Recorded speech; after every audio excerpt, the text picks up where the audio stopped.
Middlekauff! Hey!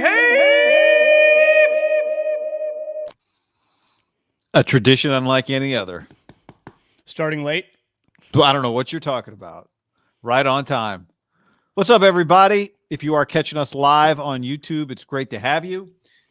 Hit that like button, subscribe to our YouTube channel. If you're listening to our podcast, we appreciate you and your loyalty. Or if you're brand new, welcome to the show. I'm Guy. That's John. You can check out our YouTube channel. If you're on YouTube, you can check out our podcast. Both are in the description of each. You know what I'm saying? So easy to find. We know what you're cooking with. Share it with your friends. Share it with your enemies. Share it with your people. Just talk about it. Grassroots it. You know, if you're over cocktail, be like, "Hey, you heard about these guys?" Some guy at a bar's like, "Hey, man, screw you." You're like, "What? Yeah, but you've heard about this podcast?" You know, just be aggressive, stay locked in, and share it with your friends. I am gonna battle through, John. I just made myself the worst cup of coffee I've ever had in my life. Folgers Instant. Don't recommend. When you went Folgers Instant, did you just go hot water in the microwave and then like basically the bag in there with some creamer? You go creamer as you microwave it or post the microwave? Post. I don't really make instant, but you said you were going to make a quick coffee. I was like, that sounds good. I'm going to make a quick coffee. And there's instant in the back of the cabinet. Because you guys are pot family. We're a pot family. Not the weed pot, but the pot. Coffee pot. Coffee pot, yeah. Yeah. So, but, the Nespresso, nice little, maybe they can become a sponsor. I mean, high-end sponsor, like you see you wearing the F1 hat. What time are you waking up for the race on Sunday? I'm not, but I will be waking up if this man is playing. I'll tell you that much. Hell yes. The Tiger Woods hat. I got to grab my East Lake Tiger hat. Full disclosure, I find Formula One Season 4, whatever the based on 2021, is really good. I think it's by far the best one of the group. I tried. Keyword tried. I have to watch a race probably 2 weeks ago. Don't some of them start, I feel like 6 a.m.? The ones I've tried to watch start at 6 a.m., yeah. This one a couple weeks ago started, I think at 8 or 8:30. Oh. Maybe it was, closer to the West Coast, maybe in England. I don't even know where the hell it was. My main issue with the sport, guy, because the Netflix special does a great job.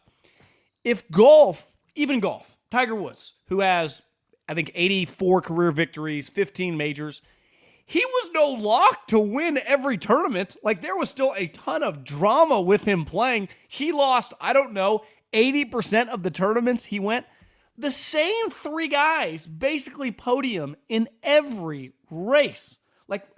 I don't know much about Lewis Hamilton beside that he just dominates, but he doesn't really have as much in common with Tiger or Brady. He wins him and Max, the last 5 years, they win every fucking race, guy.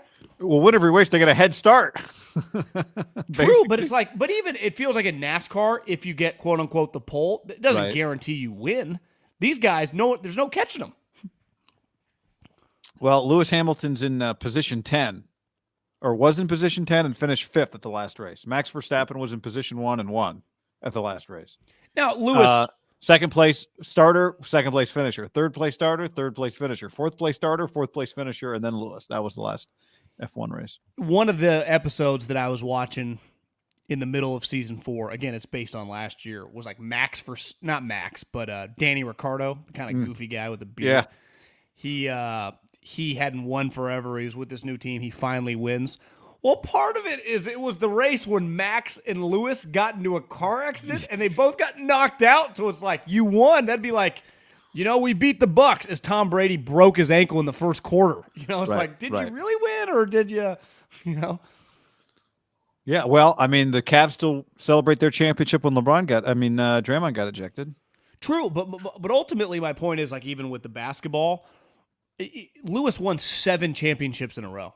It should not be that. Tiger didn't win 7 majors in a row. I think not saying it's easy because what they do is really hard, but it does feel the outcome is a little easy when you get really good. My issue with it, and I've given it a shot, and I love the F1 show, and I think everything about it is really cool. I get why people like it, but when I've watched, there's, as you said, there's not a lot of passing going on at the front, not a lot of threat to the winner. And then B, I'll be honest, I really struggle to understand what's happening, even though I've watch the show quite a bit. F1 in Vegas is going to be sick. Did you see the thing that you got tweeted out a couple days ago with the Vegas route, like around the through the streets? It does look pretty cool, doesn't it? It does. And the thing, it always looks like a good time. How they're going to pull that one off seems a little crazy. I'd be interested to, obviously you got to shut down the streets, but once you're inside the ropes, are you inside? Like, what if you're inside the strip? Can you just not go out? Escape? Like, how do you get out? Maybe you can't get in there. The question is Derek Carr going to be waving the checkered flag? Who's going to be the starter? Well, did you see the two of them? They went throwing yesterday, the two of them, and then they clearly went golfing. And I saw some Packer fans were like, "This is gonna get some time to get used to." I saw that too. It's like, yeah, I mean, it sucks. I think it would be very, very difficult. DeForest Buckner was an awesome player, but the team was only good really the 1 year with him. So he was like one of the best players on a really shitty team. They finally get good. And it was clear, like, God, this is a high level guy. You want to keep him around. Imagine if the Niners had been sweet for like 4 years when he was one. So when you're really good, you really get to know your best players. And then you're like, God, I love this guy. Yeah. And then I'm out. You're like, what? You're like, wait, is he 36? No, he's 29. Has he ever been in trouble? No, perfect guy. Basically everything you want. Like, ultimately the whole point of I say it all the time, like being a general manager, is to ultimately draft Aaron Judge, Devontae Adams, right? Klay Thompson, and literally keep the guy till he cannot play anymore. Like, that's the goal of the position, to get the best players and then keep them for as long as they can be sweet for you, right? Yeah. Yep. I know. That's where I actually like Frank Gore. We can talk about Frank later, but Frank, the Hall of Fame. You and I have had the conversation over the years many times about Frank Hall of Fame. And I think one of the things with Frank, because Frank is, 16 years in the league, played for multiple teams, never a first team All-Pro, never once.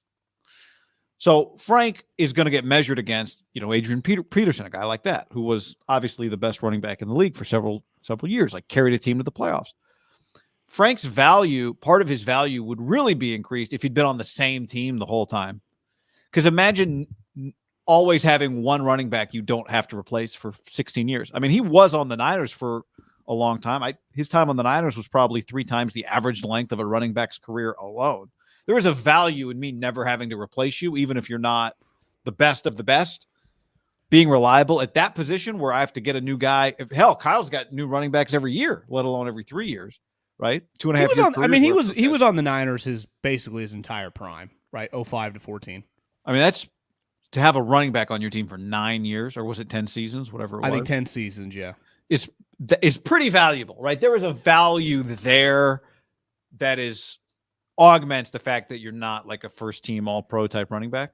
Underrated. I guess we'll talk about it later. We can do it. We're talking about it right now. Yeah, just talking about incredible little NFC East jump around. Because he went the Niners and then the Colts. He actually was. I remember watching him with the Colts. Like, he's probably not 2010 version, but he's still pretty solid. He then went Dolphins, Bills, Jets, back to back to back. I wonder if the hoodie was like, should we just give him a call, or was that his goal to try to play for every team in the NFC East? Play for Bill. Refused to call him. Doesn't really catch the ball a lot, which probably would have been a problem for Bill. But I actually always thought if Kaepernick was a little more accurate on the little wheel routes, it always felt like he had good hands. They just, he's a little ahead of his time. I mean, now granted, the Niners offense was putrid, so they were throwing it to the running back a shitload. 61 catches his second year. Career high. His second year, 61 catches. Wow. I mean, did he get close to that ever again? 53, 43, 52, 46. Wow. Pre-Harbaugh, he was getting the rock a ton in the passing game. And then Harbaugh, he goes Pro Bowl, Pro Bowl, Pro Bowl. Harbaugh, then they just started hammering him. I tweeted this the other night because I was just thinking about him after I saw like Alex and a bunch of guys that he played with just had some pretty you could tell it was almost like a post about like a family member. Like, it meant a lot to Alex and Joe Staley. Yeah. That player. Both of them had really good Instagram posts. I saw Joe's. I did not see Alex's. Is I'll have that to look for that. I don't know if Harbaugh truly loved any player more. He might have liked certain guys equally, like a Joe Staley, a Bowman, but Frank Gore was at the top of that list. One of his love of the player, and two of just his love of like how he wanted to play and what that guy meant to his football team. Right? Yeah. I mean, he represented, Alex came to represent it. Alex was the number 1 overall pick. Frank was a 3rd rounder, right? Frank had overcome a lot. Wasn't he missing both his ACLs? Frank, I would say Frank represented the blue-collar mechanic shirt probably as well as anybody. Yeah. Right? I mean, offensive linemen just naturally represent that. And everyone else kind of took on the persona. But Frank, yeah, I think you're right. So he felt like, he was, but like when you watched him, you went, this is a tough guy, right? Because the one thing smart guy and a good player. Yeah, but just in terms of like when you think Harbaugh, you think toughness, and like he represented just like slamming between the tackles, like I'll get it done, just hammer me, with the 5 guys up front who were really good. Is that Adrian Peterson was the best running back, like legitimate. I mean, he's one of the all-time great true running backs. Hated the pass block, like wouldn't do it, which is kind of weird because when you think about Adrian Peterson, you think of a fucking mammoth human being, right? It's like he's big as most linebackers. He wouldn't do it. Saquon, who now is kind of a shell of himself, but those first year and a half, freak talent, hated pass block, will not pass block. When I think Frank Gore, it's like, I dare you to blitz because this guy is going to hit you in the chops. So he caught the ball. He ran inside. I wouldn't call him like a great outside runner because he wasn't like ultra fast, but he definitely could run outside. And there was like literally nothing he couldn't do. His only knock is his high-end speed, which is the one thing as a running back you don't necessarily need. Right. To me, his most famous run with the Niners feels like the time they finally beat Seattle and he hit the ground. Yeah, I know. Sweet. Because would he have hit the ground if he could have run away from the defense? No, he would have scored, but he realized this is how smart of a player he was. He realized he wasn't going to score at like the 50. Yeah. And he was just going to go as far as he could to the sideline. He got to like the 15. So rewatching that run, he makes a good little cut. He sees Earl Thomas, and he doesn't try to run. He just cuts in, and he like goes around him, and Earl has to stop and then chase him. I mean, him and Richard were bearing down on him, but that was an enormous win for Jim Harbaugh and the 49ers to beat that Seattle team, who I think they ended up losing to in the championship game. But on the stream, he was Jim Harbaugh's favorite player, yet he didn't give him the ball from the 7-yard line. Yeah, that was cuts deep. He'd like a do-over. I think Frank's a major exception to the rule, and you and I talk about it all the time. I'm on the same page with you. The Hall of Fame should be for the greatest of the greats. And when you're a 5-time Pro Bowler in 16 years and never a first-team All-Pro, that doesn't scream greatest of the greats. But I think at his position specifically, longevity is you take for granted. Most guys, longevity is not really part of the equation. And to be third all-time in the NFL in rushing yards. Now, some guys did it in less time, right? Barry Sanders did it in 9-10 years. It took Frank 15, 16 years. Walter Payton did it in 12, 13 years. Emmett did it in 13, 14 years, but really did it before years 13 and 14, right? Emmett didn't take till his last year to become the NFL's all-time leading rusher. So I think the only 2 guys I read today in the top 15, not in the Hall of Fame, are Frank and Adrian Peterson. I make an exception to my kind of personal philosophy of like when you saw it, you knew that was one of the greatest players in the league at that moment in time. Because to be third all time in rushing yards in a league that chews up and spits out that position, I think is pretty incredible. I factor in, and listen, I've had trouble, and maybe I'm being now hypocritical because of guys like Andre Reed and Tim Brown and just some guys that I thought like the Hall of Really Good. And there's nothing wrong with being in the Hall of Really Good. But definitely Andre Reed, right, played in a lot of big games on those Buffalo teams. Because I do factor that in. Like, if you're an elite player in big games, like, that has to matter to me in the Hall of Fame. There is something out of your control as an NFL player, right? If Joe Thomas had been on the Patriots the whole time, he would have been viewed way better than he even is, and he's going to go to the Hall of Fame. Like, he didn't control being a member of the Browns. That sucked. Frank was lucky, right? He spent that decade with the Niners. Half of it, they were a joke. And he wasn't lucky at first. And he made a couple Pro Bowls. But when Jim got there, 3 straight Pro Bowls, and it was clear he was one of their best players. So I actually think his Hall of Fame argument, when I look at like those 3 Pro Bowls on those 3 elite teams that won whatever, 46 regular season games that we still talk about with Jim and all the playoff games, give him a better argument than just the pure stats, which alone would make him in the conversation. Because if I'm Mayoko pounding the table, I go, the 49ers for a 3-year stretch, really 3.5 years, even Jim's 4th year, were one of the best teams in the league. You could argue top 1 or 2 in the league. And he was a top 2 or 3 player on their team, right? And you go, yeah, well, he was never first team All-Pro. You go, well, Adrian Peterson, Marshawn Lynch, those guys are lock Hall of Famers. Like, he did play in an era where 2 of the better players, right? Because Adrian, is he first ballot? You know, he'll be intriguing because some of the off-the-field stuff. But as a player, I don't think anyone would argue, right? Right. And to First me, ballot. Marshawn, is Marshawn a first ballot Hall of Famer? Because he sure feels like one to me. Is the class number limit in the NFL? I can never remember which is which. It feels like they've started adding a little bigger the last couple of years. You know, like 5, 6. Maybe not first ballot, but is Marshawn Lynch Hall of going Fame. to the Hall of Fame? Yeah. I'd have to look. My first reaction is that he's not a first ballot Hall of Famer, but it's somewhat class dependent. So it wouldn't surprise me.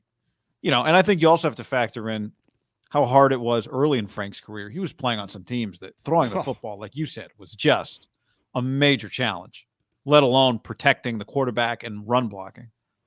I bet there's a decent chance if you go to the 2006 49ers stats, wouldn't shock me if he led the team in pass catches.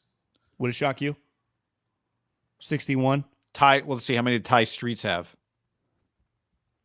Good question. 49ers statistics. So the leading pass catcher that year was receptions. Frank Gore. I mean, that's outrageous to do that to a player. He had 2 more than Arnaz Battle, John. Antonio Bryant had 40. Wow. Vernon had 20. Wasn't quite Vernon Davis yet. No, not yet. Alex Smith, 16 touchdowns, 16 picks. That was his rookie year? Oh, no, 06, you said. 06. Would have been a second year probably, right? Second year. They weren't good. They were bad. Somehow they went 7-9. Must have had a decent defense. Well, that was Norv's year, right? Yeah. That was the one year with Norv. It was like, all right, they kind of turned a corner. And then the Chargers hired him to be their head coach. Yeah, they were 32 out of 32 in the league for points against. I think Alex Smith had back-to-back years where he had McCarthy and then Norv, and they both became head coaches. And then it got McCarthy was his rookie year. McCarthy got the kind of crazy. Alex's career, like he did start with Mike McCarthy and Norv Turner was two coordinators. You know, I think he had a Mike March year in there, didn't he? March. There was a March year, but I don't think it was it that good of a year? That was year 4. I don't think it was good at all. But I'm saying Mike March. State Bulldog. I feel like Mike March might have been a David Carr, Mike Singletary kind of group. Minuski, JT O'Sullivan, Alex missed that year. Sean Hill, and then it was Jimmy Ray's time. You're saying Alex missed the Mike March year? Yeah. Nothing like McCarthy leaving the Niners to go join Rodgers, who had just passed over in the draft, as an all-time awkward first meeting. You know, hey, Nolan's the boss. Wasn't my call. It's like, I know you had him ranked above me. Is there a chance that their relationship, that was always just a little bit in the back of his head? There's definitely that chance. Yeah, there's definitely that chance. All right, as we record this Tuesday, as we're live on Tuesday, depending how you're consuming, Tiger Woods, has he finished his 9 holes today in front of – look at this photo. For those of you watching the stream. I think it's pouring rain right now. I saw it right before we hopped on. Look at this photo. It looks like this is Sunday at the Masters, not Monday at the Masters. The crowd on the side. This is the photo pointing out the FootJoy shoes that he's wearing, which is an all-time caught with your pants down moment. Did Nike not think Tiger was going to make it back? Like Tiger returning, if he had returned at the Valero, it would have been the biggest story in sports this week. He returned at the Masters. And the Nike shoe guys were just in Spain on vacation this week or something. What is going on? Well, what doesn't make any sense to me is he's worn. I mean, he's been. Would you say Nike's biggest client the last 20 years? Him or LeBron? Probably. Yeah, I mean Michael probably still right. The Jordan brand, not counting Michael. Just the last like 2010s. Yeah, I'd say the difference between him and LeBron is like Tiger revolutionized business casual. Don't you think? Like every single person, the collared shirt, the dry fit, then literally every brand copied that. And he's created like Travis Matthews and Linksall and all these brands basically exist because of what the Nike Polo turned into when we were in high school, right? And then what it ultimately transitioned to. To me, without this TW, which like you always say, every single player now tries to do this, and they all kind of look somewhat similar. Even though now, if you came out with this, it would somewhat look like everyone's else. This wasn't original. Like this, and it's still kind of held up, and everyone knows what it means. He's been wearing it. I do wonder, as someone that just bought a couple pair of FootJoy shoes, they are really comfortable, and I just don't understand how Nike wouldn't have been working with him to build the shoe, because I think it's easy for him. Like, this is all about my foot. It's all about my foot. It's all about my foot. And what are they going to do? Tell him no? But how is someone not in charge? Like, when I was scouting Deion Jordan's girlfriend. Deion Jordan was a star guy at Oregon. His girlfriend was a star track athlete whose dad was basically Michael Jordan's manager through the 80s and 90s, who was like kind of in charge of the brands and Michael's ideas for shoes and worked with Phil Knight and was kind of the intermediary, right? Doesn't Tiger have one of those guys? I'm sure they're like, hey, man, this is actually going pretty well, and I don't have a pair of shoes that feel good on this new reconstructed leg. Well, hey, Tiger, we're going to fly 30 guys here. We'll mold it to your feet. How about we just copy FootJoy's shoe? How about that? It's really kind of throw a swoosh on it.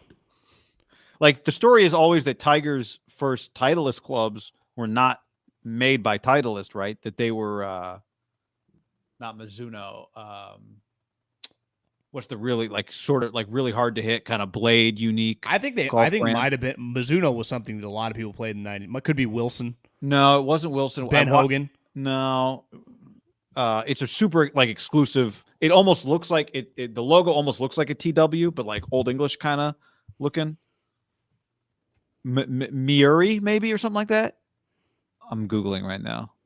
Yeah, Mira. It looks like the Yankees logo. Is the clubs he played even when he was early on a Titleist guy, but he just played those before Nike could build him clubs? Well, yeah. I mean, I remember a few years ago on a United Airlines flight, there was like a golf show, so I watched it. And one of the things was this guy making clubs, and they'll never admit, I'm pretty sure it's this company, they'll never admit that they were the ones that made Tiger's original Titleist clubs that with a Titleist stamp on them, but that's the rumor. Yeah. I don't know. I just think these people, and Nike is a good example, they were not in the golf business until they got into the Tiger business. And they literally created clubs, which now they don't even make anymore, and golf balls. And they did everything humanly possible to build them around him. And their Nike clubs were never Callaway or TaylorMade on that level, or even Mizuno. But somehow they got it toward him. And clearly the clothes, I mean, they know how to do that. And the golf shoes, to me, their golf shoes have FootJoy is in the golf shoe business. Like literally what they do, and they're fucking the best at it. I mean, is there a chance that he's just like, yeah, I'm comfortable in these. I don't even want to mess with it. They've paid him a lot of money, guy, for him to just wear those. I can only imagine it happens with clubs all the time. I would imagine, or just gear in general for endorsers, where your gear is a little different than the gear they're selling, but it's got to look like. Tiger's always been allowed to use his own putter. Right. Yeah. But what I'm saying is the driver that Dustin Johnson is using might look like the one you and I can buy at Golf Mart, but probably sneakily a little bit different, right? But it's still TaylorMade. It's still TaylorMade. Yeah, that's true. Like, what if they found out that FootJoy made him these shoes special for his bad ankle? FootJoy did make him these shoes. Oh, you're saying he didn't buy them off the rack at Dick's Sporting Goods? I mean, you think he specifically got You're saying FootJoy snuck over to his house and made him some special shoes? I mean, like you're saying, I wouldn't put it past him now that I'm thinking about it, right? Yeah. Well, I mean, his best family friend now is Justin Thomas. Well, Justin Thomas is a big FootJoy guy. You don't think Justin Thomas has the CEO of FootJoy on speakerphone? Well, Right. they're Just sitting happen to home be at the having house. cocktails. What size are you, JT? Oh, I'm a 13. Oh, well, I'm a 12. Oh, I just happen to have some 12s right here. Yeah, Saturday night, you're just February. You guys are having a drink. Charlie's running around. You got the Warrior Laker game on in the background. You're bullshitting. And you're like, God, I just can't find these Nike shoes. Don't feel. Oh shit. Let's call Bill Williamson, the CEO of FootJoy. Hey, here's Tiger Woods. Yeah, man, it's pretty. Of all moments to have your supply chain or your designers or your engineers or all of them together let you down. It's a pretty big one. It's a pretty big one. It'd be like opening a new football stadium and not having your main sponsor sign made in time. Well, how big do you think his comeback just in the sports world is to do this tournament? Well, it couldn't be bigger in golf, right? It's the biggest place he could come back. I was thinking about it like his win in 19 is probably, when you factor in all the variables, his biggest win. When he was younger, the expectations weren't quite there. Now, he won multiple majors by like 20 shots. Like it's historically never going to be matched. But I would say even when he won Pebble Beach by 15 shots and kicked everyone's ass at the Masters when he was like 21, feels like 19's bigger just because we've known him, like his story. He's just bigger, right? This comeback, it feels like this Thursday and Friday will be bigger than the Thursday and Friday in 19. Now, if he doesn't win it, it won't be as big. But the anticipation as we're recording this Tuesday, Wednesday, until he tees off Thursday, and then again on Friday. I mean, I'm not trying to be hyperbolic, but the biggest 4-day golf stretch ever, just in terms of anticipation for one guy to play a tournament. Honestly, we thought he was never going to play again. Yeah, I think one thing that's kind of crazy about it, how big he's become, is you can't really even find anybody on TV who's doubting him. Like everyone's saying, like, yes, Tiger can win because Tiger's saying he can win. And it would feel like the only thing that it's missing is it hasn't had that much time to build up. Like if Tiger announced a month ago, I'll be back at the Masters, I feel like it'd be bigger right now than it is. Well, don't you think it's gotten so big so fast because it kind of came out of nowhere? It was like last week, like Thursday, it's like, some rumors, he's looking pretty good. And then people are like, no, this. And then when he showed up on Sunday, it's like, no, he's playing a practice round. By yesterday, it was like, why? He's hitting bunker shots, like dressed like a golfer. He's not going to play. It was kind of crowd clear. everywhere. With the crowd everywhere. Right? Like I feel like if he wasn't going to play, he wouldn't be playing practice rounds and with the crowd all around him, because then your juices start going a little bit. How could he not try to play after that? I mean, this is a guy who won a US Open on a leg that had two fractures and an ACL tear. And he's not going to manage the pain to try and play through this. One thing they said yesterday is a couple of the media guys that walked with him said you could, and this is the one thing that makes me nervous about him just getting through the whole thing. He started walking with a little bit of a limp by hole 8 and 9. He played 9 Is it pain or is it swelling or both? I mean, because he made the point that the swelling is the issue for him, right? The post-round swelling. I wonder if it's a little NFL-y that Thursday is going to be so bananas, adrenaline, he just be normal.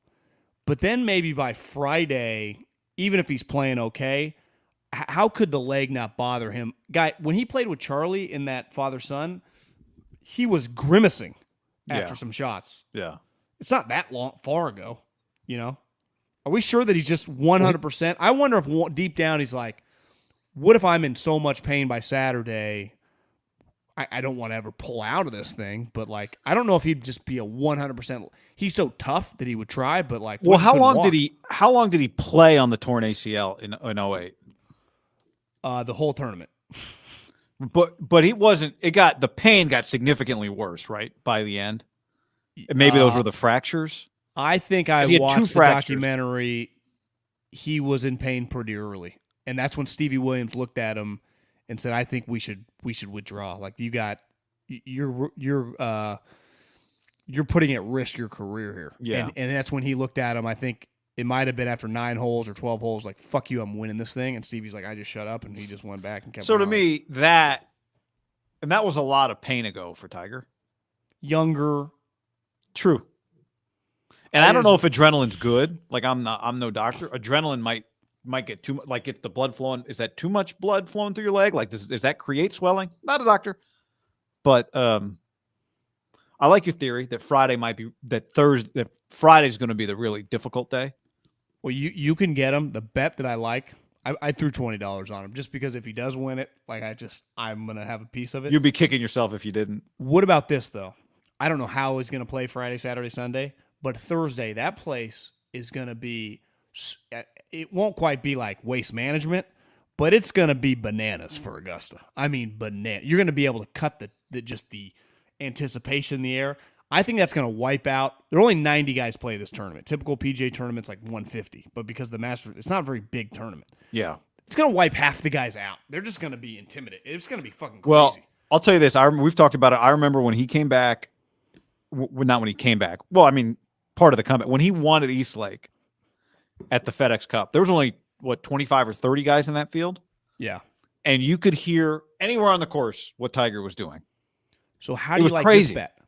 First round leader, again, wipes out half the field. Let's just say he's knocking down some putts. 45-1 Tiger Woods. Just first round leader. Just first round leader. I like it a lot. Because Again, endurance is his issue right now, right? Yeah, endurance is the issue. saying Now, he's part of dialed being in. the first round leader, he'd have to just be on with his putter that day and shoot 4 or 5 under. But there are going to be a lot of guys that just shit the bed, right? That are just like, this is people screaming, people going nuts. Just something to keep it. You want a little action on Thursday. I don't First hate round that. leader, Tiger Woods. Now, Don't hate that at all. historically, slow starter. But I think this is a new Tiger. Don't hate that at all, John. Do not hate that at all. By the way, before we go any further, let's tell the people about our friends at Indeed. Indeed.com/ham. If you need to hire, you need Indeed. If you don't have the players on the field with the right skills, I mean, think about the basketball game on Monday night, the national championship game. Whether it's breakaway speed, elite playmaking ability, you're going to have a tough time winning. The same goes for your business.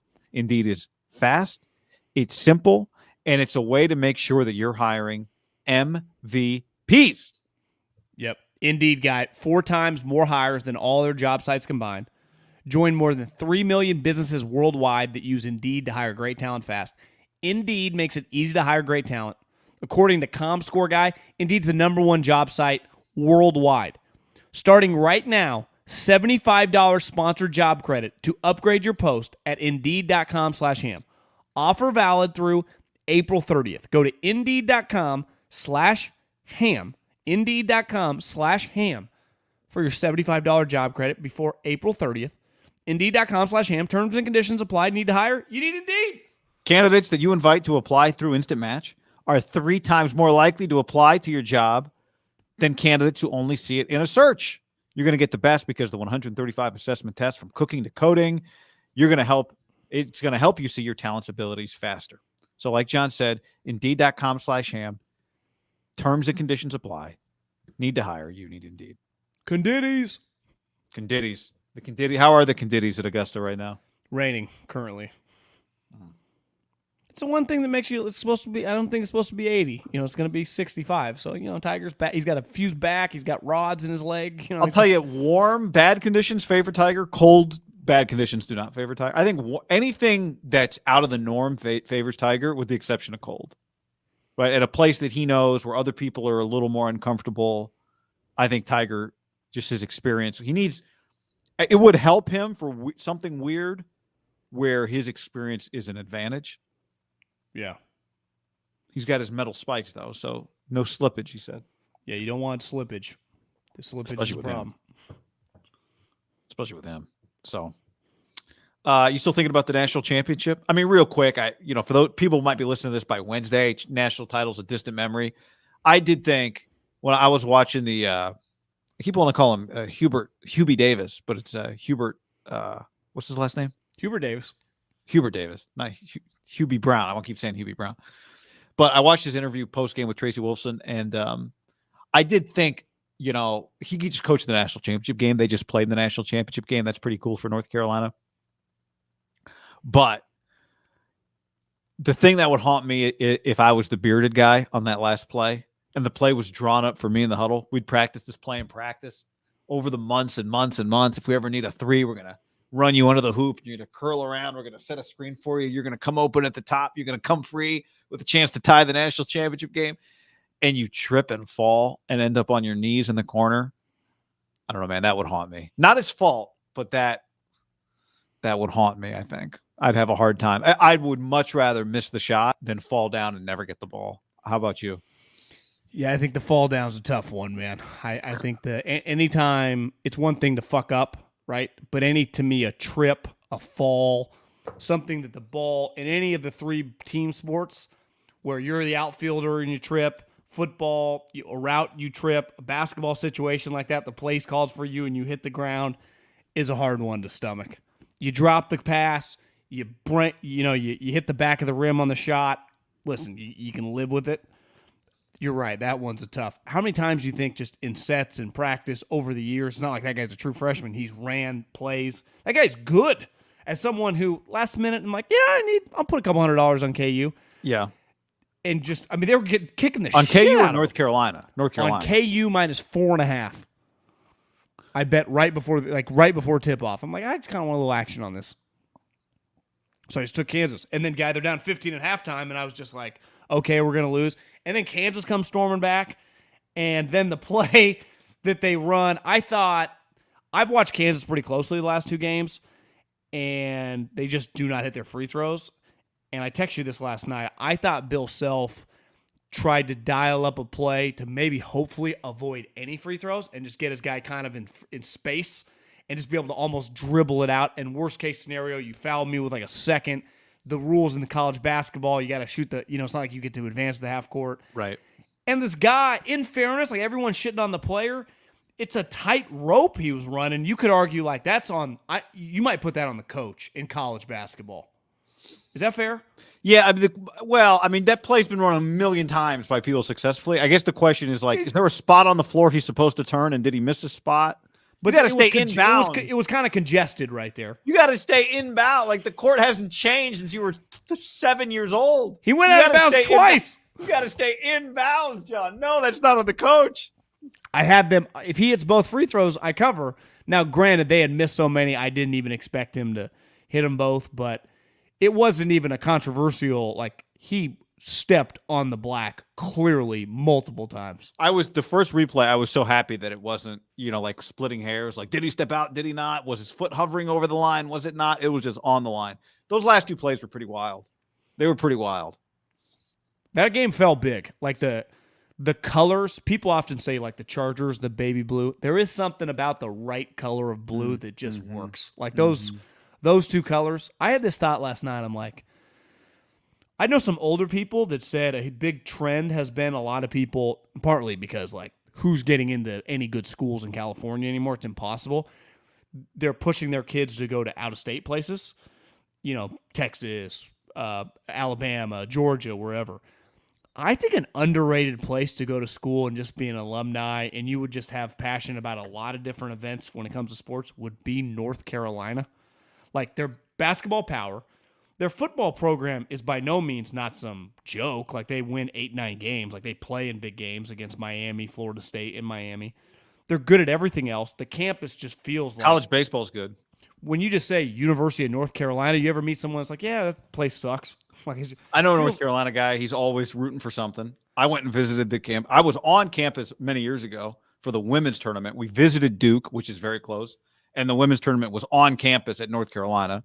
Both campuses are just incredible. You've got this legit rivalry where the other team's really good too. So you play two humongous basketball games a year plus the ACC tournament, right? Like, wouldn't you, as two guys that, went to high school in Northern California, I'd rather go to North Carolina than Kansas. Yeah, I've been to Kansas. Lawrence is cool, but I mean, it's not. You'd Their rather football go to North team Carolina. sucks, though. They're only good at one thing. Getting better, John. I saw someone's like, the buzz this week, national championship, and then the spring game. Did you retweet that? No, that was not me. Someone did. I'm like, oh, well, I retweeted a photo from one of the Kansas football recruiting, the head recruiting, the ops, their like general manager or whatever. It was a photo of downtown Lawrence before the game Monday, and the streets were just swarmed with people.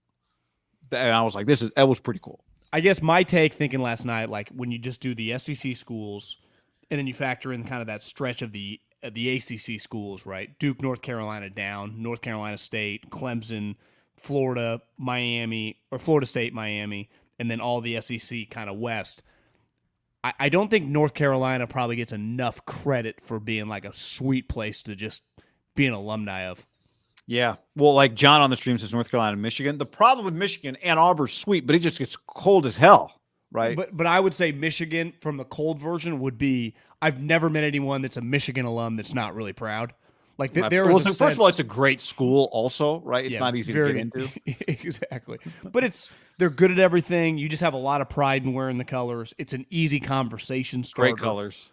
I could handle the cold to go to University of Michigan. I wouldn't do it to go to Michigan State, but I would do it to go to University of Michigan. Yeah. I wouldn't do it to go to Ohio State, but I would. To me, the two Big Ten schools that I would go to would be Michigan and Wisconsin. Like, again, Wisconsin people always feel like they take a lot of pride. It's like, this fucking place was sweet.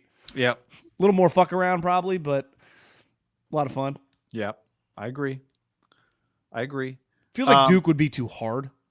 Well, Duke is very difficult to get into, first of all. But the campus, I remember walking around the campus. It is unbelievable. Probably doesn't It is suck. gorgeous. Like, all the buildings are just, you feel like you're in like some Harry Potter. I'm not a Harry Potter guy, but that's what it looks like. I mean, it's just incredible. The J.K. Rowling? Yeah.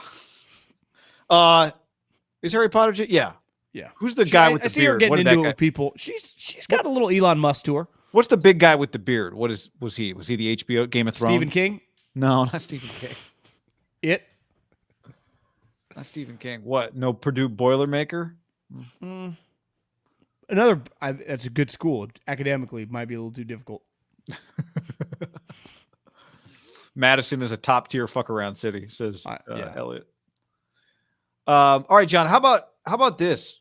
This is Marcellus on the chat. If the Pats cut N'Keal Harry, the Niners will be all over him. Should the 49ers be all over N'Keal Harry? Isn't what Juwan Jennings did a little down the stretch last year what people thought N'Keal Harry was going to do immediately in the NFL? Like break tackles and make some big first downs? I'm glad you mentioned that. Yes. N'Keal Harry has 57 catches in 3 years. He has total. 57 catches total in 33 games. Juwan Jennings last year had 24 catches. Juwan Jennings last year had twice as many catches as N'Keal Harry had last year. N'Keal Harry has 4 touchdowns in 3 years. Juwan Jennings had 5 last year. Juwan Jennings played 16 games last year. N'Keal Harry has missed 16 games in 3 years and had 1 requested trade denied. So I don't really get it. Other than the one thing I would say that, but N'Keal is behind Randy Moss and Wes Welker in New England, that's, right? Good point. Wait, no, he's not. He was a first round receiver who got every opportunity to separate himself. He's 25 years old. Rookie option, obviously not picked up. He's like $1.8 million if it were a trade. If you were to trade a 6th or 7th rounder for him, you don't think you're going to pick up the 5th year option? No, I don't think the $12 million got picked up. Honestly, I would not trade a 6th rounder for N'Keal Harry. If he got cut, okay, we'd be interested in maybe some depth. The one thing I'd say, right, was N'Keal I thought what he would be coming out was a little more of a gadget guy, like some end arounds and that kind of thing. Like, do you remember the play he had at Arizona State? It was a quick screen, and he cut it back across the field and took it to the house. First of all, he went backwards. Then he cut it back across the screen, I think. I think with Utah State, maybe. Oh, is that who it was? Might have been. Let's check okay. The tape on that. So, not exactly, the 85 Bears playing defense, but he definitely, disappointing is very fair to call him. Like, he was a much better, like J.J. Ortega-Whiteside, who I just keep is the punching bag kind of, was not anywhere nearly as good as a collegiate player as N'Keal Harry, would you say? Yeah. Just in terms of impact and just difference maker with the ball in his hands. He's been extremely disappointing. One, I follow a lot of Patriot people on Twitter, so a lot of times when their games are going, he drops a lot of balls. One thing he did resurrect his career last year a little bit is a run blocker, and they used him a lot. Like, he did play a lot. They just used him to block linebackers, which he can do because he is a big motherfucker, which Kyle does value. But I'm with you. Like, you're going to pay $1.5 million for a backup. ultimately, like, and this is what happens in the NFL, which why it truly is a meritocracy, is that Juwan Jennings coming out of college, right? When both of them were coming out of college, if I told every general manager, every offensive coordinator, as when they're in the draft, you can take N'Keal Harry coming out of college, Juwan Jennings coming out of college. Every single person's taking N'Keal Harry. Yet a couple years later, the 49ers more than likely, like, they wouldn't trade Juwan Jennings straight up for N'Keal. Like, things change. No, not more than likely. They wouldn't do it. They would not do it. And if you just said, like, called up 10 general managers, you can have Juwan Jennings or N'Keal Harry, I think every single one of them would take Juwan Jennings. And honestly, you could probably play this game with a lot of receivers around the league that kind of are Juwan Jennings' role, right? Like whoever the third wide receiver is on productive teams. And it just shows you, like, things change fast. And maybe it's as simple as West Coast guy, bad fit in New England, not an easy place to play. You would say Herm's operation, well, he's an NFL coach, a little more loosey-goosey than New England. It's just sometimes people forget, and I'm not comparing N'Keal Harry to Marshawn Lynch, but I've been watching college football long enough. N'Keal Harry was a legitimate prospect. Now, should he probably have gone in the middle of the second round instead of whatever? But he was a legitimate top 50 prospect. And like Marshawn, who went to Buffalo, hated it. Didn't like it, wanted out, it was a weird situation, went to Seattle, changed his whole life. So sometimes the change of scenery with a younger guy who's just in a shitty spot. Now, I would say it's like, this guy hasn't just played like 1 year. He's played 3 years, right? One was with Brady. Remember, Tom didn't like him. And they didn't. Now, I'm not saying the person, but just like, was like, this guy doesn't know what he's doing. And last year was pretty telling. Like, he caught how many balls, you say? 12. It's pretty terrible. I mean, Josh McDaniels is a top 5 NFL offensive coordinator. And they had a serviceable short and intermediate passing game, right? Should fit him. Yeah. He should be a good match for Mac Jones. By the way, Marshawn was a 1,000-yard rusher each of his first 2 years in the league. Right. Yeah, that's what the comp isn't perfect at all. Marshawn was a 1,000-yard rusher and had 47 catches his second year in the NFL.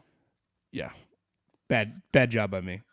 But your my point is you're just making a change of scenery. Just awakens a guy. No, it's let's even use like Arden Key, right? He got to the Niners, boom, resurrects his career, then he gets a contract. Like Arden Key was headed out of the league, and now it feels like when you say Arden Key's got at minimum 4 more years, just bouncing around. Worst case. Yeah. But there is a difference sometimes between being a pass rusher and being a receiver. Like a lot is required of you as a receiver. And I remember talking to somebody at ASU who, I think part of this is like when I saw this come up the other day, the first thing I thought of was John Lynch and Herm Edwards know each other really well, which worked in Brandon Ayuk's favor. From what I've heard, that does not work in N'Keal Harry's favor. There are people around Arizona State that when he got drafted by the Patriots thought that was a bad fit because of, what's required of you as an offensive player and a receiver to play for the Patriots. And, I tend to think that that good fits in New England would be good fits in San Francisco, and bad fits would be bad fits because a lot's required of you to play for Kyle offensively. Look at Ayuk last year, how, they were butting heads a little bit on effort and stuff that most of us thought like, Jesus, this is kind of crazy. But clearly they ask Ayuk to do a lot, right? And he does it. He does it pretty well, I'd say. Yeah. So I don't think it's a fit. But again, what are we talking about here? A free agent flyer in camp? Fine. They had what's his name? Big guy that the Bears drafted, Kevin White, on the roster last year. So, but again, zero money. Like to me, I would expect 1.5 is not nothing. Maybe he gets traded for a 7th round pick. I think that's his value. If he's by the way, I wouldn't trade a 7th or 6th round pick for him. Like I said, Juwan Jennings was a 7th round pick. So no, I'm not. You just showed me you can use those picks. To me, if he gets traded, I'd be shocked if he goes to the Niners. But there are enough teams that just, like if you're the Colts or just some of these teams that like you just need some more reinforcement. Like wide receiver is not an issue for the 49ers, right? It's just right now it's a position of strength. Well, I know J.K. Juwan. I know Ray McLeod is going to play special teams, right? Yeah. Which was also something. Remember, that was the other thing. This guy was a punt returner in college. I could see them drafting to like a speed guy. In like the 5th, 6th round. Yeah, or maybe the 7th. It's like, again, Yeah. This kind of seems like a thing they do well now, right? Yeah. So, This is not an option. Do you think DK, like, are we going to wake up one day, DK Metcalf got traded? Like I said earlier on the pod, I just think the goal of a general manager is to draft guys like DK and then keep them in their prime.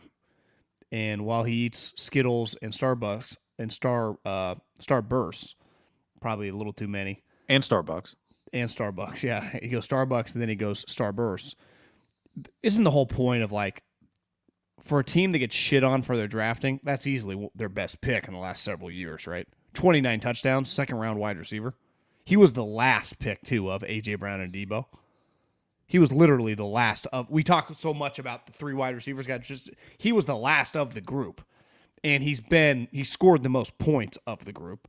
Now, he's got some flaws, but I don't know, man. Isn't the point to keep good players? Yeah, I do think once you're willing to trade Russell Wilson, I'm kind of open-minded that you at least will but listen Russell on was everything. there a decade. Well, I understand, but they said the same thing about Russ they said about DK, which is we have no intention of trading him at this time. You know, what could you get for – to me, it's as simple as, is Drew Lock about to take you to the playoffs? Do you think he's going to take you to the playoffs next year? Are you close to finding a quarterback? If not, are you doing a full reset and need to capitalize on value? Like, is DK going to be on your team? What's his value on the open market? It's a good question. I mean, if you said right now, DK, you can trade for DK Metcalf, would you get a 1 and a 2? It feels like you get somewhere in the middle of what the two teams got. Because looking back, you'd go, it doesn't feel quite like the Packers got enough, right? He's one of the best players in franchise history in the peak of his powers. And then Tyreek went for dramatically more because they got multiple force as well as the 1 and the 2. Now, you would say the Raiders, who traded the Dolphins, they traded pick 29. So pick 22 is, 7 spots ahead of 29. That's a big deal. But I feel like you get a 1, a 2, and maybe a following year's third or something. Like you get more in a 1 and a 2. He scored 29 touchdowns in 3 years, and he's, Tyreek feels like the fastest player, but just in a race, I mean, DK is probably one of the fastest players in the NFL, and he's enormous. And it feels like he's almost been under, like there's a little more, someone could, maybe a different situation would get a little more out of him, right? Does feel, too, there's a huge stardom factor. Like if you're the Jets and you got DK Metcalf, I'm a little more fired up for my season tickets, aren't I? Right. Yes. So I think the Jets would give, if you're the Jets right now, would you give pick 10, just like pick 10, like my top 10 pick this year and next year's 2? Yeah, I mean, their 2 receivers might go by the time if they want a receiver, the 2 best receivers might be off the board by the time 10 rolls around. Now they also have 4, right?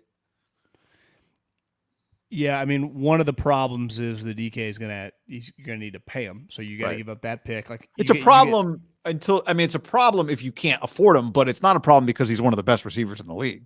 Yeah, I would not trade him if I was Seattle. I wonder with them. I don't really know what they're up to. They don't seem like they have a clear plan. You and I watched their big press conference after they traded Russ the other day and are a little concerned about them. Do you think the Jets would give their second first-round pick for him? Yeah, I mean, Howie Roseman's school of GMing. Yeah, I think they would. Do you know what I saw on the ticker today? And this feels like an NFL record. 8 teams, 8 have multiple first-round picks this year. Is that just insane? New Orleans has 2. The Jets have 2. The Giants have 2. Eagles have 2. Eagles have 2. Chiefs have 2. Chiefs have 2 back-to-back. Packers have 2. What's the other Packers pick? They have the Raiders pick. And then the Raiders pick. That's 6. The Detroit Lions have 2. Theirs and Stafford. 32. Okay. Does Houston have 7? 2? Houston has 2. Houston has a Cleveland. That has to be a record, right? That's going into the draft, maybe with trades, but that's. So who's taking the first round off? The Niners are taking the first round off. The Rams are taking the first round off. The Raiders are taking the first round off. The Browns are taking the first round off. Yep. Seattle is back. Seattle's back in, which is unusual for them. So the Denver's taking the first round off. Denver's taking the first round off. Indy's taking the first round off. Indy's taking the first round off. That's incredible. We missing anybody? Doesn't that feel like a lot? Feels like a ton. Yeah, you're right. I mean, it doesn't. Is there somebody else? Let me see. I think is Miami taking the first round off? Say what you want, like whether you know, like if your team picks at like 23 and they pick some random guy you don't know much, at least you have a first round pick. There are going to be a ton of teams this year. Like we don't even have a player after that first night. I mean, just nothing to sell at the draft party. Now it's easier. Like whenever we traded for D'Amico, I remember how he put up like we didn't have a fourth round pick and he put up D'Amico's name. So like if you were the Raiders, you would just, to me, who'd we draft? I'd put Devontae's magnet. If I'm the Denver Broncos, I'm putting Russell Wilson's magnet. Like, where's our first round pick? Russell Wilson. Oh, I got you. I like that. Who's our first round pick? Devontae Adams. Who? If I'm the Dolphins, where Tyreek Hill. That's where it's easier. Like, okay, well, we traded whatever the Jets are drafting, 10 or 11. DK Metcalf. You have to say the name. It feels better. Trey Lance. Yeah, it's like easier at 29. Like, who are you really getting at 29? Makes it easier to stomach 29, not like 14. Yeah. Because I'd say 14 would be a problem. Yes. I mean, in the long run, making a deep playoff run makes I'd say 14 would have been a problem because, like, would the Dolphins have traded pick 14 for Tyreek Hill? Right. Or 15? Yeah, or just like a pick in the middle of the teens instead of pick 20. Like to me, it's way easier. Like, I'll give you 29 for Tyreek Hill, whatever. It's like, what if it's 14 or 16? You're like, well, could we get Chris Olave right there? Yeah. Chicago does not have a first round pick. Bears don't have a first. Yeah, Bears are out. Chris Olave, I mean, it seems like it's another mock today. Drake London gone in the first round, allegedly. Over the Olave? top 10, sorry. Before Olave. Yep. Garrett Wilson goes first, then Drake. I think we saw it with Tyreek Hill. And again, maybe it's Mike who knows he can use him in the backfield, but they drafted Waddle last year in the 6th, 6 overall. The NFL is such a spread game now. I'm a Drake London fan. I do just think a lot of these GMs would lean, like Olave is an elite player too. Like, wouldn't you just lean with the guy that runs 4.3 and you go, well, if this guy does hit, no one's going to be able to cover him? Like, ultimately, Waddle year 1 had 90 catches, right? Because he can fucking fly. I just wonder if, like, is Chris Olave, when the dust settles, going to be the first wide receiver off the board? We've seen it happen now a couple times. Like, everyone, Jerry Jeudy, CeeDee Henry Ruggs, Yeah. It's like, how fast is Olave? 4.3 flat? The thing is that people talking about Garrett Wilson going like top 6. So Olave's would have to really, he'd have to go really high. Yeah, I guess I will not be shocked if Olave is the first wide receiver off the board, just because it's so easy in a draft room. Be like, I don't know if I'm going to assume he's a good guy or whatever. Let's say the character and everything's there. You're like, hey guys, this is the fastest guy in this draft class by a pretty wide margin of all the good wide receivers. Yeah. And Garrett Wilson, I'm pretty sure is now he's a great player, but I don't think he's Mr. hauling ass guy. I know he ran fast at the combine, but I don't think he's viewed as like a blazer. The irony is they're most productive receivers back at school. Ojibigi Udo? How do you say his name? Jackson Smith and Jigba. That guy's sweet. Remember it was like, how's Ohio State going to play in the Rose Bowl? This guy's sitting out. This guy's sitting out. Didn't that guy have 350 yards receiving? He had like 14 catches. I think Utah wins that game if their quarterback doesn't get KO'd. Maybe. I mean, they didn't have the lead when that happened, did they? No, but they were driving. I think they were down like 4. But the backup led them on a scoring drive. Also, that's true. Ohio State was coming back fast and furious, I remember. Felt like Utah was running out of bullets. He had 15 for 347 and 3 touchdowns. Against a really good defense who was trying. Like, that was their Super Bowl. Jackson Smith and Jigba's last 5 games. So he had that. Then he had 11 for 127 against Michigan. Before that, he had 10 for 105 against Michigan State. He had 9 for 139 against Purdue and 15 for 240 against Nebraska. My favorite part of that game is like when Wilson and Olave sat out and everyone was going back and forth, and Chris, and Herb Street said something, and everyone freaked out. It was like when they really talked about the football parts, like who is gonna fill their void beside Jackson? It's like, oh yeah, this true freshman. His father is named Marvin Harrison. His name is Marvin Harrison Jr. And then he made catches in that game. You're like, yeah, Ohio State is going to be fine. And I remember he had a sweet touchdown in the corners. Like, yeah, this guy's pretty good. Yeah, he did. Hey, before we go any further, let's tell the people about our friends at Sleep Number. SleepNumber.com/ham right now. Check out the special offers for a limited time at your local Sleep Number store, or go to sleepnumber.com/ham. You know the key, guy, to sleeping? What? Is I got some tips for you. Okay. People who are sleep deprived tend to consume, we both need to listen to this, more calories per day than well-rested folks. Ooh. So if you just eat a little bit less, you actually sleep better, less burnout. People who get at least 8 hours of sleep every night have better reflexes, improved fine motor skills, and extended endurance. So you just have more endurance, more energy. Your brain, your pistons up here are firing. You're going to be more productive in life. You're going to be kinder to your family. It's just your whole life is improved the more sleep you get. And that's what happens when you go to sleepnumber.com/hammer to the local Sleep Number store. Here's a little Haberman tip for you. After dinner, brush and floss. Because I hate brushing and flossing, and I know there's not much I'm willing to eat if it means I'm going to have to brush and floss again. So it's a way to put up like it's like putting an invisible electric fence around your kitchen. Yeah. It's like prevent defense. It's just know thyself. It's called self-scouting. Okay.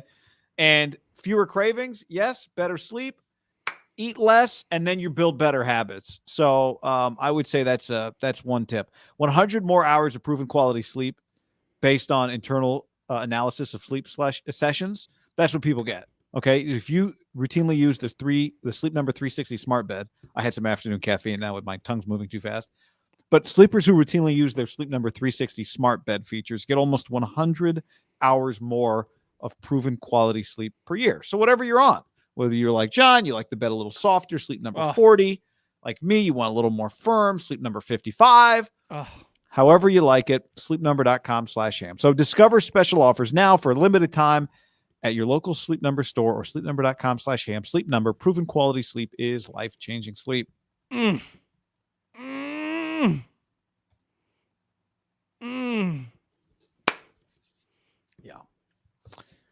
What else do we have on the schedule here today? That's a good question. We wrote it down. Oh, how about the numbers? We talked about this we did a Monday YouTube only show. Bobby Wagner's money at that time was effectively $17.5 million is what Rap Sheet said. We have updates now on the total combined cap hit between Allen Robinson and Bobby Wagner.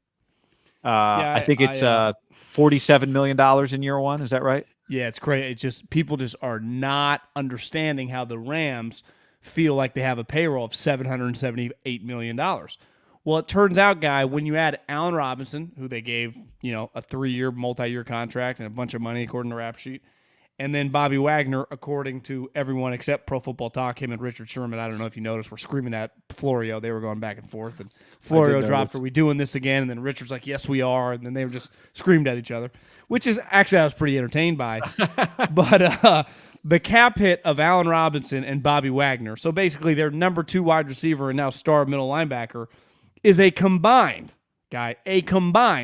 lower number than what Trey Lance will be this year at $6.8 million. $6.8 million. They're less than a second-year quarterback. So when we talk about how do people manipulate the cap, it's pretty easy. It's really why they make fake contracts as 4 or 5 years, because I can spread it out over the life of the deal. And when I don't give you that much guaranteed, like the reason Matt Ryan's dead cap is so much, because he got like $100 million the moment he signed his contract 3 years ago. So even if you spread that out over 5 years, still a lot of cash to spread out. And you're definitely going to spread it out over the last 3 and 4 years. With this one, it's actually not very hard because they're not making as much money as you think. But $6.8 million, Guy, this year is pretty jarring when you say it out loud. The cap's $208 million. That's remarkable. It's part of what happens, I think, when you big names right? The guys that everyone, it's like old school baseball GMing. These are the guys that get a lot of money in old school baseball general managing, right? Guys like Bobby Wagner, guys like Allen Robinson. Be like Pujols and Kershaw. Yeah, exactly. Like Charvarius Ward is like new school Major League Baseball GMing, right? So, by the way, have you seen that video? The number on that video? We did a scouts take on Charvarius Ward. 75,000. I don't know. Nah, 22,000. I happened to peek at it. It popped up in my feed today. I was like, oh, what's this video? It's doing well. Oh, it's our video. Hey, John Lynch, you want to sign Honey Badger? I think that would get some views. Yeah, let's do a scouts take on Cincinnati receiver Alec Pierce. I promise you it would do views. So, but if the Cowboys draft him, we should do that video. I only looked him up because somebody on the stream said Alec Pierce, fastest white guy in the draft, which I don't think there's an award for that. You get like there's probably an award for like the highest drafted Jewish player. There's probably some Jewish foundation that gives that guy an award, but I don't know about fastest white guy. Well, it just means you get drafted by the Patriots. Oh, good call. So, anyway, I think those things tend to happen when they're, high profile players. Their value gets overestimated, It's weird. Like, we're at the point now, I mean, we're a couple weeks away from the draft. It's kind of crazy, right? Last year at this time was incredible for us. I mean, the lead up to Trey Lance different this year, just because the markets are like this with no. The Jimmy Garoppolo's $27 million is still on the roster. Like, he's still around and going, it feels like nowhere fast, which is not nothing. Like, it's kind of crazy when you really kind of take a step back and realize, like, Jimmy Garoppolo is not only not gone, he just doesn't have anywhere to go. Right? I mean, Baker Mayfield's somewhat in the same. Like, where's Baker Mayfield going? Think how fast Matt Ryan went from, like, no one's even thinking about Matt Ryan to, like, Falcons are sniffing around Watson. Matt Ryan could be had. To trade it in, like, 4 days. Even I watched him talk. He's like, it happened fast. I was on a Zoom meeting, like, 2 days after I get called with Chris Ballard and Frank, and then I'm traded the next day. Just boom. Like, Watson is really taking meetings. Every team's lined up to meet with him, right? Carson Wentz is available. Boom. The football team trades for him. Like, you would say, for the most part, quarterback movement happens like, wait, this guy's really available? Because even, like, let's say DK is available, I think teams would do their it might take a minute. Like, okay, we really got to, how much is it going to cost? What's the trade compensation? Like, once you want a quarterback, like the Panthers, the Saints, like, they were lined up ready to get him, right? Deshaun Watson. Boom. Matt Ryan, Chris Ballard, locked and loaded. The football team just, like, realized this might be our best option. We'll give you 2 threes, which everyone's like, damn, it's a lot. But really, they just needed to get the quarterback. Yeah. And then move on with their lives. So it's just like Baker and Jimmy, who feel like they're in kind of different scenarios, but I would say both in a weird, different way. Baker's got a personality issue that I think, like, if Baker was talked about like Jimmy, like, just great guy, they wanted their own guy, they had the chance to get Deshaun Watson, but they love him, it was one of those scenarios, he's probably traded by now, right? If he was just beloved in the If Baker is beloved like Jimmy, I think he's probably on the Seahawks. Yeah. Do you think if he's beloved, but had played like he played, but had the good year 2 years ago, that they do this deal for Watson? They may not. Now, they would still probably be in the same position of knowing they need to find a way to upgrade and not wanting to pay their quarterback, right? Like, they are an analytic front office, like, many are, but they would just be looking at it like, even though we love him, what we're going to have to pay him to be our starting quarterback is not worth the production. So I do think they might still end up with Deshaun. What do you think? Yeah, I mean, if you view Deshaun as a top 5 or 6 player, you just do it. Maybe they would have been a little less aggressive with the cash, like, just had more leverage on their side, be less desperate. Because ultimately, I think the Saints and Carolina were just like, drew a line in the sand. They drew no line in the sand. Like, what do you want? You want more? We'll give you more. If you're not desperate, you don't do. Like, last year, let's face it, were the Niners a little desperate when they made the move? Multiple first-rounders and a pick swap? Like, that's... Yes, they were. I think they saw the future with Jimmy. I think they saw this quarterback class. I think they saw no path. I don't want to say they were emotional, but after losing on Matthew Stafford, They finally saw the opportunity to take their future into their own hands, right? Take a little bit of control. They were out. The Stafford situation was they were not in control of that situation at all, and they lost. When they were interested in Watson, then he got in trouble and they were out, so that kind of threw him off. So I think they were ready to make a move and just didn't have a move to make, and then they had that move to make. And, we could debate whether they talked themselves into however it worked out. Like, they put their stake in the ground for that guy. That's the guy they got to be all in on now. Whether it was Max tape that forced them to make the trade, they didn't end up getting them. So that's all that really matters. Yeah. Yep. Kyle's Max tape got deleted from the database. But this is where I do think it's fair to be aggressive on the criticism of, like, you could have paid Chandler Jones $35 million and manipulated the cap the first couple years. Like, you just chose not to. Like, they made decisions. Right. And we're going to find out this upcoming year. Especially, they made decisions when this team, and you talk about this a lot, of like, that is ultimately now who they're compared to. Like, that is kind of the rival, and that's the team that got over the hump and won the Super Bowl. I mean, their coaches are connected at the hip, right? Just, it's hard to say Kyle Shanahan without saying McVay. It's hard to say McVay without saying Kyle Shanahan. They're kind of like two peas in a pod, and one guy has a ring and one guy doesn't, and they kind of operate a little bit differently, even though they like similar players. Like, Kyle would love Cooper Kupp. Sean McVay would Stafford. love Elijah Mitchell. They would love Nick Bosa, like Aaron Donald, like obviously Matt Stafford. They have similar views, I think, on players. Like Bobby Wagner, the Niners like him too. They don't need linebackers. But ultimately, they approach this shit a little bit differently. And it's not like the Niners have a first-round pick either. So, you're going to have to put emphasis on later-round picks. You're going to have to, I would say, for Trey to be successful, because I do think it's fair to say there's going to be a lot of urgency on them next year to make some moves and pay some money for some guys, that there's going to be, hit on a couple of these 3rd, 4th, 5th round picks this year to just be some core, like, can you find a safety, a corner, and a guard to be starters for the next 3 years in this draft? Because that's what got them over the hump to the Super Bowl, right? All of a sudden they had Fred Warner, George Kittle. It's like, boom. You had these cheap labor that were sweet players. Can you do that again? Because last year you'd say Trey's a major question mark. Aaron Banks, not play a snap. The corners, who knows? You'd say by far Elijah Mitchell feels like this guy's good.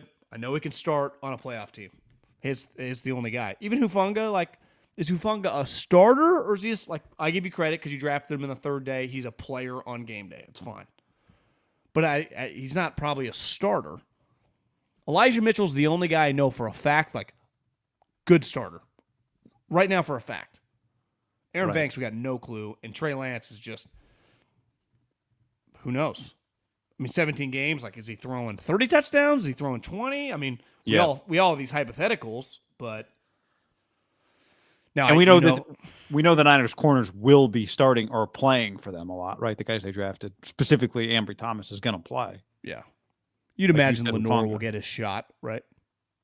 Just play a little. Injuries happen. Well, there's no guarantee. Never mind. By the way, just while we're talking, I just had to do a quick. Do you know how many catches Tutu Atwell had this year? I feel like he was hurt. He was hurt. He only played 8 games. He had 10 catches. Yeah. How about Dwayne Eskridge? Did he get hurt too?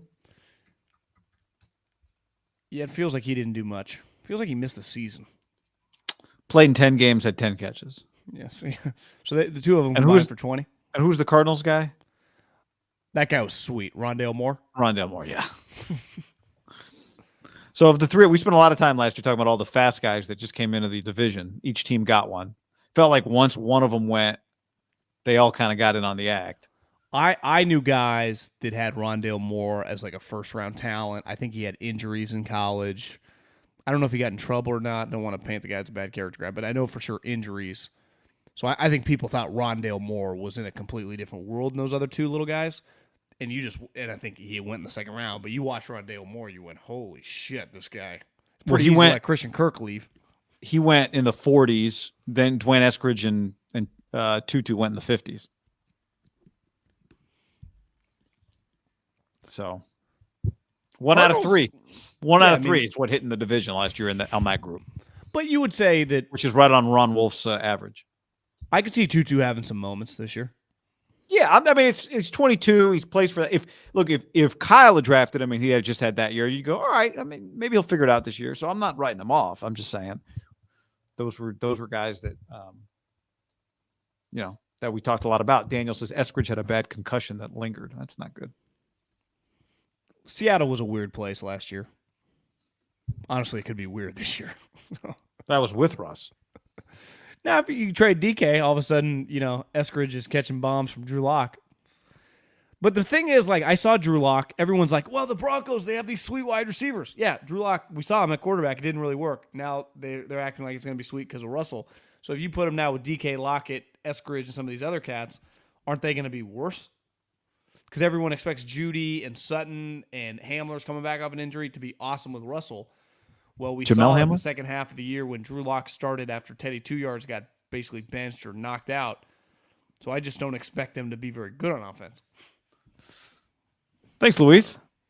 It's a good logical argument you make there. Yeah, good. I think the argument for Locke is like finally an operation that believes in him is going to give him a chance. Didn't Elway draft him in the second round? Yeah, I don't quite understand, but maybe Vic just hated him. Been in the league 3 years. I've heard maturity issues with the guy is something that anytime that's a deal with the quarterback, in fairness to immature quarterbacks, the standards are really high. So even like for example, we haven't heard of specific examples with Baker beside people think he's kind of douchey, weird, but never he kicks the janitor in the leg when he walks by him. I don't even know. Whatever would be the ultimate scumbag move. Like, he refuses to look the cook in the eye in the lunchroom. Just like, God, this guy's a bad guy. We can't really say anything besides, yeah, he just kind of rubs people the wrong way. So I talked to someone a couple of weeks ago who knows someone in the Browns organization whose quote was basically, I hated him the moment I met him, and it only got worse from there. But see, that's a good something about him, right? That's a good example, though. What did he it's say? Not like, wouldn't you want something tangible? But that is everyone says that. Totally. He's parked in a handicapped spot and refused to apologize. Like, where's that story? Exactly. Like when a guy gets kicked, like Cam got kicked out of Florida. Like, why? Well, he stole a laptop. Then he turned around his life, right? Did Baker, it's like Baker stole Kevin Stefanski's stapler and his binder. And he refused to give it back. And his wife. Yeah, whatever. It's just, he's just kind of a douche. You could argue just kind of a douche is like people just think poorly of you when that rumor gets out. So you said in fairness to quarterbacks, a lot's expected. I would say where I don't cut him any slack is if you're a high-level quarterback, a highly recruited quarterback, even a medium recruited quarterback, you've been going to 7-on-7 camps, Elite 11 camps, college Peyton, the Manning Passing Academy. You've been a counselor, like all these things. There are so many examples of how to just not be a douchebag as a quarterback and just be likable as a teammate that there is no excuse to not get it. Like I say all the time, if you're a bad interview, it's like, if you're like a high level guy, when I say bad, I don't mean quiet. Like some people just don't want to talk, whatever, that's fine. But if you can't figure out how to not be a D-bag in an interview, that's on you. You can watch hours and hours and hours and hours of YouTubes. You've seen a million people get interviewed. It's not that hard to figure out how not to be an idiot in an interview. And if you can't figure it out, that's on you. If you've been in the league 3 years and you're not mature at that position, with all the Yogi Roth has given you 5 presentations on how not to act like an idiot, and Trent Dilfer and all these 3D QB, and John Beck, and there are so many guys just trying to help you out. Do you remember when Johnny Manziel got sent home from the Manning Academy?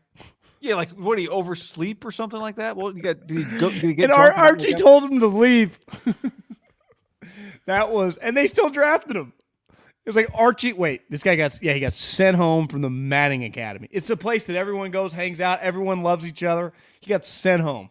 And by the way, it's not like the Mannings are like uptight. No, Eli. One of the nights he takes everyone out to go drinking. It's a fun environment. Got drafted in the first round, not just got drafted. First round. But Baker was drafted number 1 overall. No, I know. But to me, there's a difference between kind of immature coming out and been in the league 3 years and now is immature. Yeah, I agree. Like a lot of even high-level guys, that first year, Tyrod Taylor, Chad Henne, whatever, told me to study, right? What's his name? Patrick Mahomes.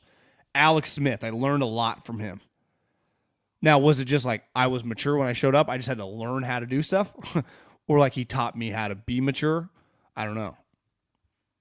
I've heard Leinart say he regrets a lot of just like he didn't understand what he didn't understand and then it was too late. And you listen to Matt talk, like he feels like a pretty put together But he was guy. liked by his teammates. Yeah, he was well liked. No one said he was like a douche. It was just like he was kind of, I think one knock on him, lazy for NFL quarterback standards. I can understand, like, you have a ton of success, the work ethic, right? He had a ton of success in college. I can understand that stuff. That you don't quite understand how hard it, if it comes easy to you. That to me is different than just like not knowing how to fit in with your teammates.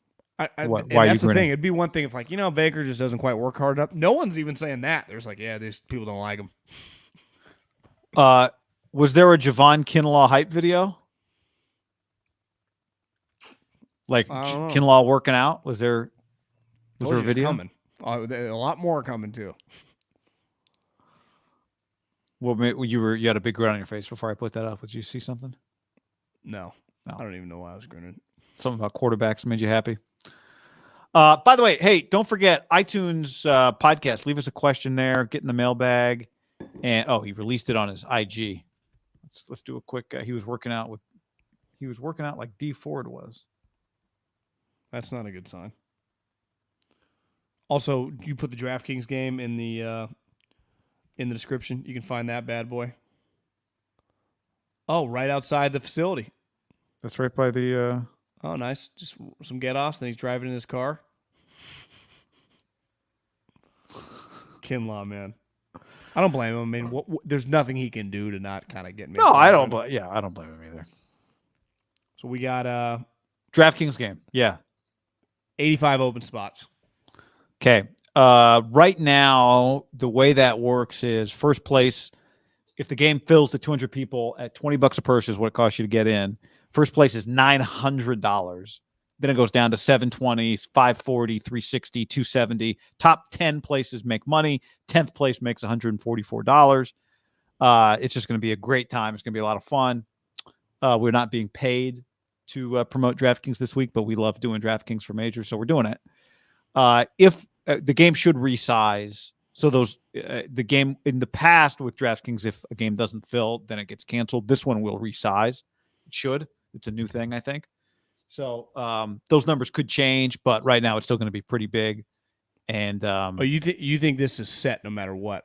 I'm pretty sure that I think DraftKings has changed a few things. I set this one to resize if for whatever reason it doesn't get to 200 people, but which would then affect the amount of money you win, but the game still goes and it's over 100 people right now, so the money's still going to be pretty good. But this is the kind of thing that you send to your friends or your enemies. You go to the link.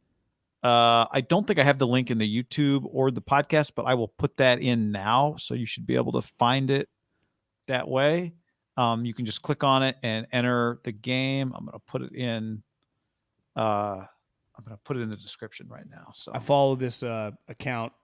I started following it this week. It's called @TW_Legion. It's basically just like a Tiger Woods fan account. Pretty good. Golf Channel announced that last night's primetime edition of Live From, they do it every major, live from Augusta, live from the U.S. Open, whatever, is the most watched Live From ever in their history of doing it from the Masters in 25 plus years. Wow. I wonder what that means. I mean, because because all they did was just show Tiger, right? I think they mean like their show that comes on at like prime, I think for us it's 5 or 6. For them it's 8 o'clock Eastern. Just those guys sitting around the table talking Tiger Woods. Wow. Okay, I'm not sure I can put it in the YouTube, but it will be, if you're watching the YouTube, you can just click on the podcast link, and this podcast, when it's up, will also have the link in it. But you can also just go to our Twitter page or our Instagram. It's going to be there, so you can get in our game. So you're saying this is the most anticipated Masters ever?